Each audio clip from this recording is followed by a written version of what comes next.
അപ്പം എല്ലാവർക്കും ഈസ്റ്റർ ദിനാശംസകൾ. എല്ലാവരും പണിയൊക്കെ തുടങ്ങിയുള്ളോ അതോ പണിയൊക്കെ തീരാതെ? രാത്രി തന്നെ എല്ലാവരും പാതിരാ കുർബാനയ്ക്കൊക്കെ പോയിട്ട് വന്നിട്ടും കുറേ പേരൊക്കെ ഒത്തിരി പണികളൊക്കെ ചെയ്ത് അല്ലേ വെച്ചിട്ടുണ്ടായിരുന്നു അല്ലേ? ഒത്തിരി രാവിലെ തന്നെ 5 മണിക്കൊക്കെ കുർബാനയ്ക്ക് പോകണം, 5:30 അല്ലേ, 5:30 കുർബാനയ്ക്ക് പോകണവരെയൊക്കെ ഞാൻ കണ്ടു. അപ്പം ഒരുമാതിരിപ്പെട്ടവരെല്ലാം പണിയൊക്കെ ഒരുമാതിരി തലേ ദിവസം തന്നെ എല്ലാമൊക്കെ വെച്ച് പെറുക്കി ഒക്കെ വെച്ച് കാണും അല്ലേ? അപ്പോൾ അങ്ങനെയൊക്കെ സന്തോഷത്തോടെ ഇരിക്കുന്ന നല്ലൊരു ദിവസമല്ലേ? നമുക്ക് ഒത്തിരി പാഠങ്ങൾ പഠിക്കാനുള്ള ദിവസമാട്ടോ ഈസ്റ്റർ എന്ന് പറയുന്നത്. നമ്മളെ എത്രയും മരണത്തിൽ നിന്നും ജീവിതത്തിലേക്ക് തിരിച്ചു വന്ന ജീസസ് ക്രൈസ്റ്റ് നമുക്ക് ഒത്തിരി പാഠങ്ങൾ തരുന്നുണ്ട്. എത്ര ചവിട്ടി തേച്ചാലും നമ്മൾ പിന്നെയും ഉയർത്തെഴുന്നേൽക്കണം എന്നുള്ളൊരു പാഠമാണ് നമുക്ക് ഏറ്റവും ആദ്യം തരുന്നത്. ആരൊക്കെ എന്തൊക്കെ പറഞ്ഞാലും അതൊന്നും നല്ലതല്ല. നമ്മൾ നല്ലത് ചെയ്തിട്ടുണ്ടെങ്കിൽ നമുക്ക് നല്ലത് തന്നെ വരും എന്നുള്ളതിൻ്റെ ഒരു പാഠം.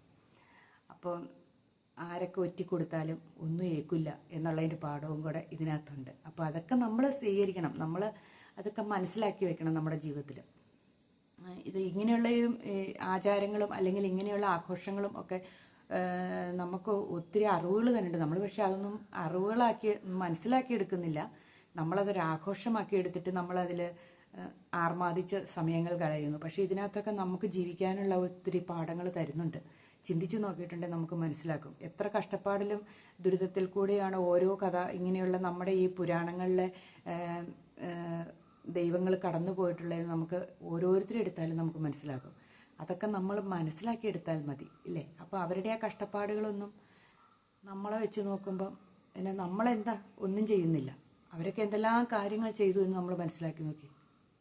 എന്തൊക്കെ കാര്യങ്ങൾ നാടിന് വേണ്ടിയിട്ടും അവിടുത്തെ ഗ്രാമങ്ങളിലെ ജനങ്ങൾക്ക് അവിടുന്ന് വേണ്ടിയിട്ടും ഒക്കെ എത്രയോ കാര്യങ്ങൾ അനീതിക്കെതിരായിട്ടും ഒക്കെ പോരാടി. ഇതൊക്കെ നമുക്ക് ഇതിനകത്തൊക്കെ കാണാൻ പറ്റും. പക്ഷെ നമ്മളെന്താ ചെയ്യണേ? നമ്മളൊന്നും ചെയ്യാതെ ഇരുന്നിട്ട് നമുക്കൊന്നുമില്ല, നമുക്കത് സാധിക്കുന്നില്ല, ഇത് സാധിക്കില്ല എന്ന് ഈ പണ്ടപ്പരപ്പും പരാതിയും മാത്രം നമ്മൾ പറഞ്ഞുകൊണ്ടിരിക്കുകയും ചെയ്യും ഇല്ലേ? അപ്പം എല്ലാവർക്കും ഞാൻ നല്ലൊരു ഈസ്റ്റർ ആശംസിക്കുന്നു കേട്ടോ. എല്ലാവരും പള്ളിയിലൊക്കെ പോകുന്നവർ നമ്മുടെ യൂട്യൂബ് കുടുംബത്തിലുള്ള എല്ലാവർക്കും വേണ്ടിയിട്ട് പ്രാർത്ഥിക്കുക കേട്ടോ, എല്ലാവർക്കും വേണ്ടിയിട്ട്. അപ്പം ഇന്ന് ഞാനേ ഈ പറയാൻ പോകുന്നത് എന്നാണെന്നറിയാമോ? ഞാൻ എൻ്റെ കല്യാണം കഴിഞ്ഞപ്പിന്നെ കല്യാണത്തിന് മുമ്പും എൻ്റെ കുട്ടിക്കാലമൊക്കെ വാടക വീട്ടിൽ കൂടെയായിരുന്നു കേട്ടോ, അല്ലാണ്ട് സ്വന്തം വീട്ടിലായിരുന്നു. അത് കഴിഞ്ഞ് എനിക്ക് തോന്നുന്നു ഞാനൊരു 9ാം ക്ലാസ്സിൽ ഒക്കെ 9, 10 എത്താറാകുമ്പോഴാണെന്ന് തോന്നുന്നു സ്വന്തമായൊരു വീട്ടിലേക്ക് വരുന്നത്. അപ്പം അതുവരെ വാടക വീട്ടിലായിരുന്നു താമസിച്ചത്. അത് കഴിഞ്ഞിട്ട് എൻ്റെ കല്യാണം കഴിഞ്ഞിട്ട് ഞാൻ കുറേ വർഷങ്ങൾ വാടക വീട്ടിൽ കൂടെ താമസിച്ചിട്ടുണ്ട്. അപ്പം നമ്മൾ ഈ വാടക വീട്ടിൽ താമസിക്കുന്ന സ്വന്തം വീടിൻ്റെ പ്രത്യേകതയായിട്ട് ഞാൻ പറഞ്ഞത്, നമ്മൾ വാടക വീട്ടിൽ കൂടെ താമസിക്കുമ്പോൾ നമ്മളൊന്നും അറിയുന്നില്ല ഇല്ലേ? പെയിൻ്റ് അടിക്കണ്ട, എന്തെങ്കിലും മെയിൻ്റനൻസ് എന്തെങ്കിലും വീടിൻ്റെ ഉടമസ്ഥനോട് പറഞ്ഞാൽ മതി, ചെയ്തു തരും. മാസാമാസം ഒരു കുറച്ച് തുക വാടക കൊടുത്താൽ മതി, നമുക്കൊന്നും അറിയണ്ട. പിന്നെയുള്ളത് നമുക്ക് ഏതെങ്കിലും ഇഷ്ടപ്പെട്ട ഒരു സ്ഥലത്തേക്ക് പോകണം, അല്ലെങ്കിൽ നമുക്ക് സ്ഥലമാറ്റം കിട്ടിപ്പോയി, നമ്മൾ ആ സ്ഥലത്തേക്ക് പോകുന്നതിന് നമ്മൾ പിന്നെ ഒന്നും അന്വേഷിക്കേണ്ട, നമ്മളങ്ങ് കെട്ടിപ്പെറുക്കി പോവുക. ആകെ പറ്റുന്ന കുഴപ്പം നമ്മൾ ഈ പാക്ക് ചെയ്ത് പോകാനുള്ളൊരു ബുദ്ധിമുട്ടാണ്. അപ്പോൾ അങ്ങനെ പോകുമ്പോൾ നമ്മുടെ കുറേ സാധനങ്ങൾ നമുക്ക് ചിലപ്പോൾ നഷ്ടപ്പെടും, പൊട്ടിപ്പൊളിഞ്ഞും കസേരയുടെ കാല് പോയും മേശയുടെ കാല് പോയി അലമാരിയുടെ ഡോറ് പോയും ഒക്കെ വരും. അങ്ങനെയൊക്കെ വരും ഈ കെട്ടിപ്പെറുക്കി ഇങ്ങനെ പോകുന്നതുകൊണ്ട്. അങ്ങനെ പല സ്ഥലങ്ങളിലും താമസിക്കാൻ ഇട വന്നിട്ടുണ്ട് കേട്ടോ. അപ്പം പിന്നെ നമ്മൾ ഓർക്കും സ്വന്തമായിട്ട് വീടുണ്ടെങ്കിൽ വാടക കാശ് ലാഭമല്ലേ എന്നിങ്ങനെ നമ്മൾ വിചാരിക്കും. അപ്പം നമ്മൾ എന്നാ കാണിക്കും, എങ്ങനെയെങ്കിലും ഒരു വീടുണ്ടാക്കാം എന്ന് വിചാരിക്കും. ഒരു 95 കാലഘട്ടത്തിലൊക്കെ നമ്മൾ ഓല മേഞ്ഞ വീടുകളും ഓടിട്ട വീടുകളും ഒക്കെ അല്ലായിരുന്നു ആ സമയത്തുണ്ടായിരുന്നത്. അപ്പം ഒരു കൊച്ചു വീടുകൾ, അപ്പോൾ വാർക്ക വീടെന്നൊക്കെ പറഞ്ഞാൽ അപൂർവം നല്ല കാശുകാർക്ക് മാത്രമേ ഉണ്ടായിരുന്നുള്ളൂ. അന്ന് ഈ അങ്ങനെയുള്ള വീടുകളിലൊക്കെ വാർക്ക വീടുകളിലൊക്കെ മൊസൈക്ക് എന്ന് പറയുന്ന ഒരു സാധനം ഓർക്കുന്നുണ്ടോ നിങ്ങൾ? ഇപ്പം ഇല്ല. മൊസൈക്ക് എന്ന് പറയണേ, മൊസൈക്ക് ഇട്ടിങ്ങനെ എനിക്കൊരു കല്ല് പോലത്തെ സാധനം കൊണ്ട് ഇങ്ങനെ അടിച്ച് എന്തൊക്കെയോ കാണിച്ചൊക്കെയാണ് അത് ഉണ്ടാക്കുന്നത്. ഇപ്പം നമ്മൾ ടൈൽസ് ഇടും പോലെ, വീടിൻ്റെ അകം ടൈൽസ് ഇടും പോലെ അത് മൊസൈക്കായിരുന്നു ഇടുന്നത്. അങ്ങനെയുള്ള വീടുകളൊക്കെ ഉണ്ടായി. ഓല വീടുണ്ടായിരുന്നു, ഓടിട്ട വീടുണ്ടായിരുന്നു, മച്ചുള്ള വീടുണ്ടായിരുന്നു, തടിയും കൊണ്ട് ഇങ്ങനെ മച്ചിട്ട വീടുകളൊക്കെ ഇല്ലേ? അതൊക്കെ പിന്നെ 4 കെട്ട് പോലത്തെ വീടുകളൊക്കെ ഉണ്ടായിരുന്നു. അങ്ങനെയൊക്കെയുള്ള ഫാഷൻ മാറി മാറി മാറി വന്ന് ഓരോ 5 വർഷം അല്ലെങ്കിൽ 10 വർഷം കൂടുമ്പോഴത്തേനും മാറി മാറി വന്ന് ഇന്നിപ്പം തീപ്പെട്ടിയുടെ ഷേപ്പിലുള്ള വീടുകളും റൗണ്ട് ഷേപ്പിലുള്ള കൂണിൻ്റെ ഷേപ്പിലുള്ളതും എന്ന് വേണ്ട ഒരു കമ്പയിൽ ഇങ്ങനെ ചെരിഞ്ഞിരിക്കുന്ന വീടും. ഞാനൊരു വീടിൻ്റെ ഒരു പടം കണ്ടു, ഇങ്ങനെ വീട് മൊത്തം ചെരിഞ്ഞായിരിക്കുന്നത്. അങ്ങനെ പണിത് വെച്ചേക്കണേ അവർ. അങ്ങനത്തെ വീടും ഒക്കെ. അതൊക്കെ യൂട്യൂബ് തുടങ്ങുന്ന മുമ്പുള്ള, അല്ലെങ്കിൽ ഞാൻ അതിൻ്റെയൊക്കെ വീഡിയോ ഒക്കെ എങ്ങനെയെങ്കിലുമൊക്കെ എടുത്തു വെച്ചേനെ. അങ്ങനെയുള്ള വീടുകളും ഒക്കെ മനുഷ്യൻ പണിയാൻ തുടങ്ങി, പല ഫാഷന്. അത് തന്നെയല്ല, വീട്ടിനകത്തുള്ള സെറ്റിങ്സുകളും തന്നെ മാറി. പണ്ടത്തെ യൂറോപ്യൻ ക്ലോസറ്റൊന്നും അല്ല ഇന്നിപ്പോൾ ഇരിക്കുന്ന ക്ലോസറ്റുകൾ. ഇന്ത്യൻ ക്ലോസറ്റ് എന്ന് പറഞ്ഞാൽ ആവട്ടെ, അതിനും പല പല ഫാഷൻ വന്നു അല്ലേ. യൂറോപ്യൻ ക്ലോസറ്റായിട്ട് ഉപയോഗിക്കാം, ഇന്ത്യനായിട്ട് ഉപയോഗിക്കാൻ പറ്റുന്ന രീതിയിലേക്കായി. ബാത്റൂമിലെ സിങ്കുകൾക്ക് തന്നെ മാറ്റങ്ങൾ വന്നു അല്ലേ. അപ്പം മാറിക്കൊണ്ടിരിക്കുകയാണ്. അതനുസരിച്ച് നമ്മുടെ കയ്യിൽ നിന്ന് കാശ് ഇങ്ങനെ ഇറങ്ങി പോയിക്കൊണ്ടിരിക്കുകയാണ് ഇല്ലേ. വീട് പണി എന്ന് പറഞ്ഞാൽ ഒരു വമ്പൻ കാശ് മുടക്കിലേക്കുള്ള സാധനമായി. സാധാരണ വീടൊന്നും ആർക്കും ഇപ്പോൾ വേണ്ട ഇല്ലേ, ഫാഷൻ വീടുകളല്ലേ മേടിക്കുള്ളൂ. പക്ഷേ ഈ വീടുകൾക്ക് പിന്നീട് നമ്മൾ കൊടുക്കുമ്പോൾ ആ വില കിട്ടുന്നുണ്ടോ? എന്തോരം വീടുകളാണെന്നറിയാം ഇപ്പോൾ വിൽക്കാനിട്ടിരിക്കുന്നത്. അതായത് ഈ മക്കളൊക്കെ വിദേശത്തിന് പോയി അച്ഛനെയും അമ്മേനെയും വിദേശത്തേക്ക് കൊണ്ടുപോയി, അത് കഴിയുമ്പോൾ ആ വീട് അവർക്കൊന്നും ചെയ്യാൻ പറ്റണില്ല. അപ്പോൾ അവരെങ്ങനെയെങ്കിലും വിറ്റേക്കാം എന്ന് പറയുമ്പം ഈ ആൾക്കാർ ചെന്ന് നോക്കിയിട്ട് ആ വീടിനൊരു വില പറയും. കാരണം നമ്മൾ താമസിക്കാതെ കിടക്കുമ്പോഴത്തേനും ആ വീടിൻ്റെ ഒരു എനർജി അങ്ങ് നഷ്ടപ്പെടും. എന്നിട്ട് കുറേ ചെതലും കയറി കുറേ കാടും പിടിച്ച്, അല്ലെങ്കിൽ ആ വീടിൻ്റെ ഭംഗി അങ്ങ് പോയിട്ട് ആ വീടിങ്ങനെ കിടക്കുമായിരിക്കും. അപ്പം എനിക്കറിയാവുന്ന ഒത്തിരി വീടുകൾ ഉണ്ട്, മക്കളെല്ലാം വിദേശത്തായിട്ട് ഇങ്ങനെ വിൽക്കാനിട്ടേക്കുന്ന സ്ഥലമാണെങ്കിൽ പിന്നെ അവിടെ കിടന്നാലും കാട് കയറിയാലും അത് അവിടെ കിടന്നോളും. വീട് കിടന്നിട്ടുണ്ടെങ്കിൽ അത് പോവും ഇല്ലേ. അപ്പം അങ്ങനെ കുറേ വീടുകൾ കിടപ്പുണ്ട്. അപ്പം അതിൻ്റെ എനർജി അങ്ങ് പോകും തന്നെയല്ല. പിന്നെ ആൾക്കാർ വന്ന് നോക്കുമ്പോൾ ചോദിക്കും, ഇത് ഏത് വർഷം പണിത വീടാ എന്ന് ചോദിക്കുമ്പോൾ പഴയ വീടാന്ന് പറഞ്ഞാൽ അവർ പറയും, ഓ പഴയതാണ്, അപ്പോൾ എല്ലാ ഫിറ്റിങ്സും മാറേണ്ട വരും എന്നിങ്ങനെ പറയും. എല്ലാം അത് തന്നെയല്ല. പണ്ടൊക്കെ ഒരു 5-10 വർഷം കൂടുമ്പോഴാണ് നമ്മളൊരു മെയിൻ്റനൻസ് ചെയ്തതെങ്കിൽ ഇപ്പം 5 വർഷം കൂടുമ്പോൾ, അല്ലെങ്കിൽ പെട്ടെന്ന് വരും. ഇപ്പോൾ ഓരോ വർഷവും പുതിയ ഫിറ്റിങ്സ് പിടിപ്പിക്കുന്ന രീതിയിലേക്കും ഒക്കെ വന്നു. അപ്പോൾ കാശ് ഇങ്ങനെ കയ്യിലുള്ളവർക്ക് മാത്രമേ വീടുകൾ മെയിൻ്റനൻസ് ചെയ്തുകൊണ്ട് പോകാൻ പറ്റുള്ളൂ എന്നുള്ളത്. പിന്നെ ചോദിക്കും, ഇത് ആരാ പണിതേന്ന് ചോദിക്കുമ്പോൾ ഏതെങ്കിലും കോൺട്രാക്ടറാണ് പണിതേന്ന് പറഞ്ഞാൽ അവർക്ക് ആ വീട് വേണ്ട. കാരണം കോൺട്രാക്ടർമാർ പണിത് നിലവാരമില്ലാത്ത വീടുകളാണ് എന്ന് പറയും അല്ലേ.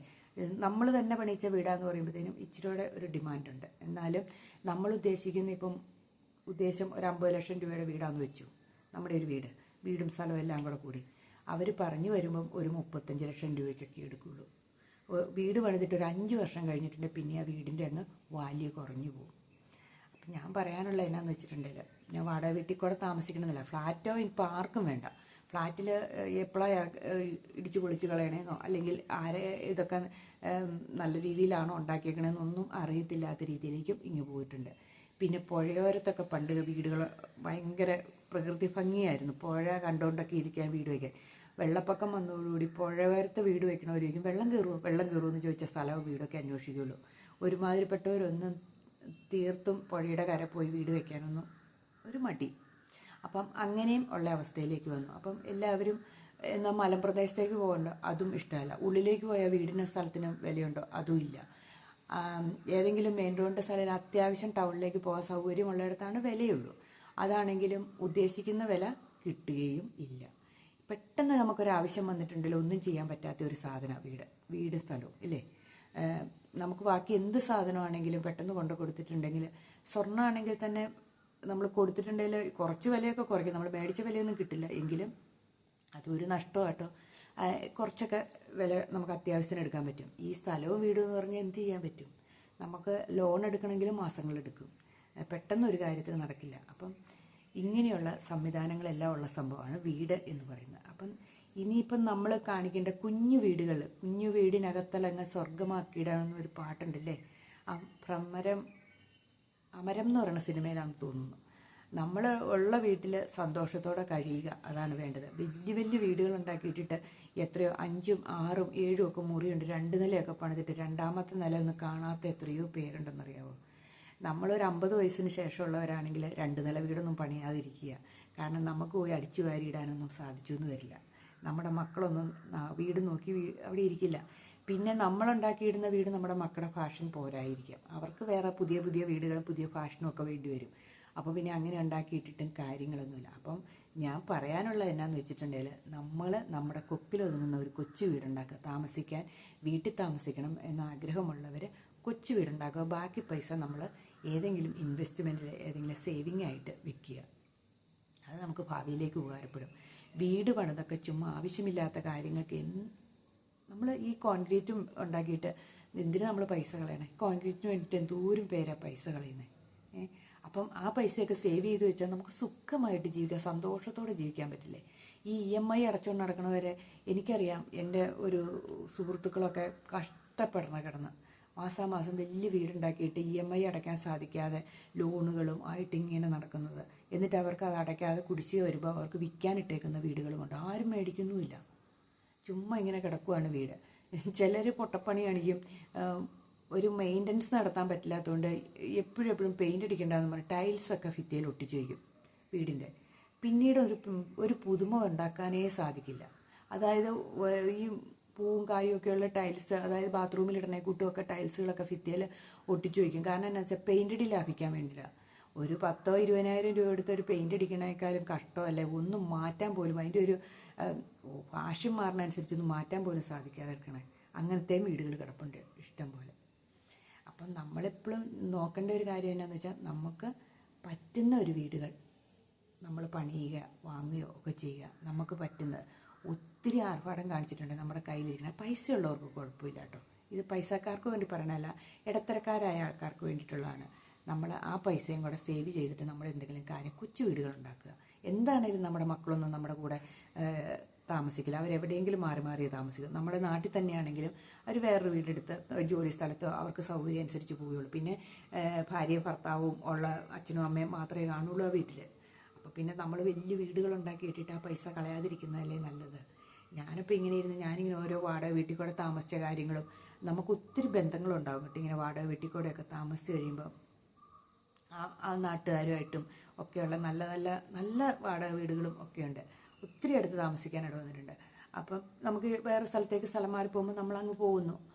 ചിലർ വർഷങ്ങളോളം താമസിക്കുന്നവരുണ്ട് കേട്ടോ. പിന്നെ ഒറ്റയ്ക്കെടുത്ത് താമസിക്കുന്നവരുണ്ട്. എന്ന് വെച്ചാൽ ഒരു 5 ലക്ഷമോ 10 ലക്ഷമോ രൂപ കൊടുത്തിട്ട് പിന്നെ വാടകയൊന്നും കൊടുക്കണില്ല. പിന്നെ കാലാകാലം കുറേ കാലം ആ പൈസ അവരെന്നാണോ തിരിച്ചു തരുന്നത് അതുവരെ താമസിക്കുന്നവരും ഉണ്ട്. എഗ്രിമെൻ്റൊക്കെ വെച്ചിട്ടാട്ടോ താമസിക്കുന്നത്. എഗ്രിമെൻ്റ് ഉണ്ട് അതിന്.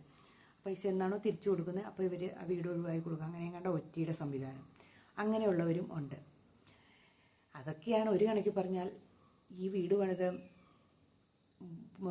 ഇങ്ങനെ പൈസകൾ കളയുന്നേക്കാളും നല്ലതെന്ന് എനിക്ക് തോന്നിയപ്പോൾ ഞാൻ നിങ്ങൾക്ക് ഇങ്ങനെ ഒരു വീഡിയോ ഇട്ടതാണ്. പണ്ടത്തെ വീടുകളൊന്നും ഇപ്പോൾ ആരും ഉപയോഗിക്കുന്നില്ല. പണ്ടത്തെ വീടുകളെല്ലാം തല്ലിപ്പറിച്ച് കളഞ്ഞിട്ട്. പക്ഷേ പണ്ടത്തെ വീടുകളിൽ താമസിക്കാനുള്ള സുഖമൊന്നും വേറെ തന്നെ. ഈ മച്ചിട്ട വീടുകളിലൊക്കെ ഭയങ്കര തണുപ്പല്ലേ. ഈ കോൺക്രീറ്റ് വീടുകളിലേക്കായാലും എന്ത് സുഖമല്ലേ പഴയ വീടുകളിൽ താമസിക്കുന്നത്. കാറ്റും വെളിച്ചമൊക്കെ കയറി നല്ലൊരു സുഖം. പിന്നെ പണ്ട് കാലത്തെ വീടുകളായിരുന്നു, പൊക്കം കുറവായിരുന്നു പണ്ടത്തെ വീട്. നമുക്ക് കൈ മുകളിലോട്ട് നോക്കിയിട്ടുണ്ടെങ്കിൽ മറ്റേ കൈ തട്ടുമായിരുന്നു. ഫാനൊന്നും ഇടാൻ പറ്റില്ലാത്ത വീടുകൾ. അങ്ങനത്തെ വീടുകൾ ഇഷ്ടംപോലെ നമ്മൾ കണ്ടിട്ടില്ലേ.